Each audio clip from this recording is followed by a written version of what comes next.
Today I'm going to tell you guys a story of the scariest thing that ever happened to me. So when I was in college, I was a nanny, and one of the families that I nannied for lived in Malibu on the beach, literally on the beach. And it was this huge, like, concrete 3-story house, and while they were gone for the summer, they asked me to watch the house for them.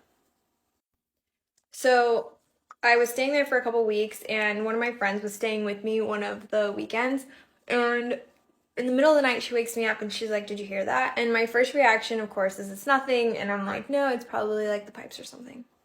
So I roll over to go back to bed, and I distinctly hear something that sounds like furniture being pulled across the floor. I'm very concerned because I'm babysitting the house. I need to make sure all the furniture doesn't get stolen.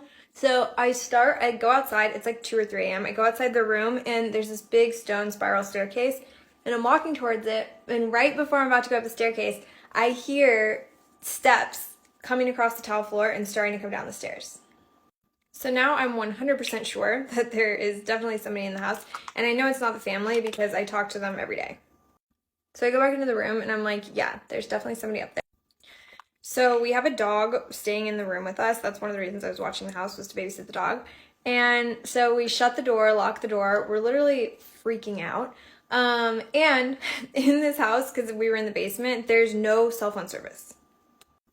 So we go to the balcony, and the balcony is like a sunken in balcony, and there's a really tall concrete wall to get into the yard, which is like a hill full of bushes.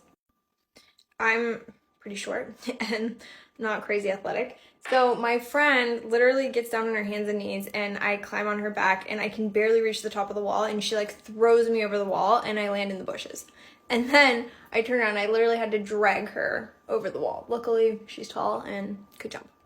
So we both get over the side. We literally fall into the bushes, or like all cut up, and there's some stairs going down the side of the hill to get to the beach. So we're literally creeping down the side of the house, and the side of the house that's facing us and facing the beach is all glass, and it has a bunch of balconies on it. It was a 3-level house, so like a balcony on each story. And we're trying to get enough cell phone service, and while we're creeping down, we see the lights turn on the middle story. And we look back, and we're like, what the heck? Somebody walks out onto the balcony, and they're pacing, and we're like, are they on the phone? What are they doing?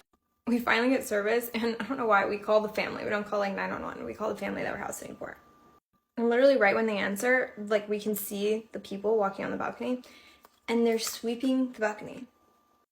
It's literally the housekeepers who knew that the family was coming home soon, and so they wanted to come early and clean, and they thought nobody was staying there. So they were cleaning at 3 a.m.